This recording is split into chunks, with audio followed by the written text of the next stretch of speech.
Hello, Solo Board Game Guide here, and in this video I'm going to show you how I created this tile for the solo RPG Decline, and there's a link in the description if you want to know more about this game. So this is a entrance to a mine, and I'll talk you through the entire process of how I went about to make this. So I started off with the software MapForge, which is still in development.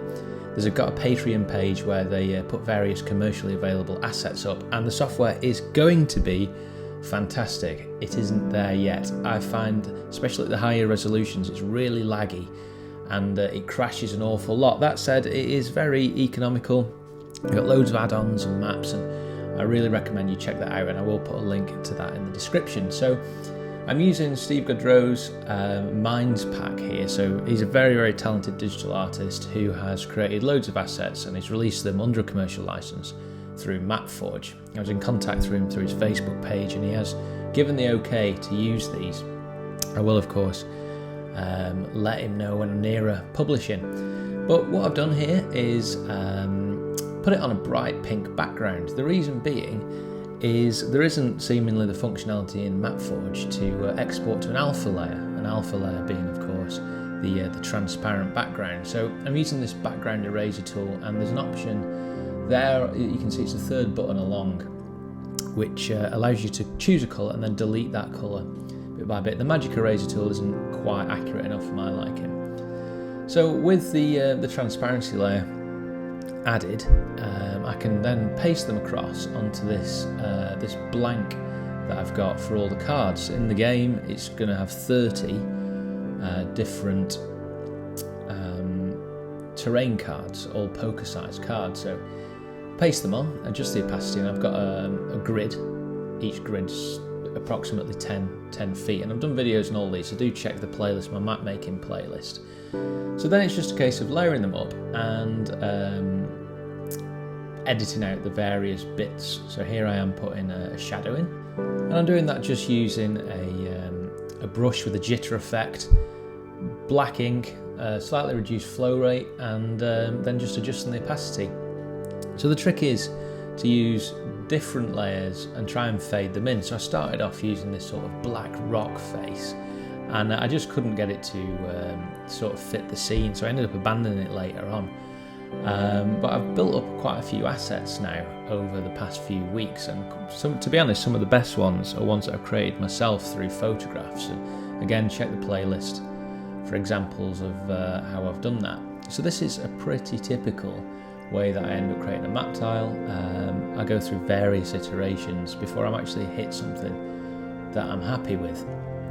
And I'm by no means a graphic designer, as I keep saying. It's all a learning process. So here I am using some of the textures that I've got from, I think it's just called textures.com. Again, I'll put a link in the description.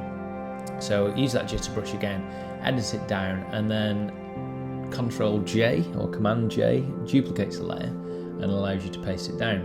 Change all the opacities to the same. And then it's just a case of building up on these basic textures. So I'll put some rocks in. I think I end up moving position of this in the end. But the biggest thing I would say that's improved my map making recently is use of tufty grass. This green grass texture is from textures.com. Again, looks great as a seamless texture, but it does look very samey. So here I've taken a photo of some grass, like moorland grass, and then just use that Command J and then Command T to free transform, and it gives it a much more realistic finish. Now, this is something that I've always struggled with, creating the appearance of a gradient on that grass. Everything tends to look quite flat on my maps, but I am getting better. So I've got this decal, and that gives the impression that the grass texture is slightly higher than that gravel path. So here we are, just putting a few more shadows in, and you've got to pay careful attention to the layer order. So at the moment I've got the grid actually above the building, which obviously is no good in the convention that I'm using for these maps. If the grid is visible It means you can walk freely across it. If the grid is not visible, it means it's an obstacle of some kind, so it's either hard cover or it provides some kind of movement restriction. So here we go, putting a minecart on, and I actually wanted it just peeking into that shed, and you can see the way I've edited that shed. It's got a little bit of transparency left over, so you can actually see through it and see the car. So I'll just go in and adjust things. That white little pop-up you saw there is the final card size. So the thing that you find with these is you can just mess endlessly. You can never quite get it. You've got to pick a point at which you just think enough's enough. That'll have to do. But here we are editing the grid out. The grid actually defined as a pattern, and it's in as a smart object, I think.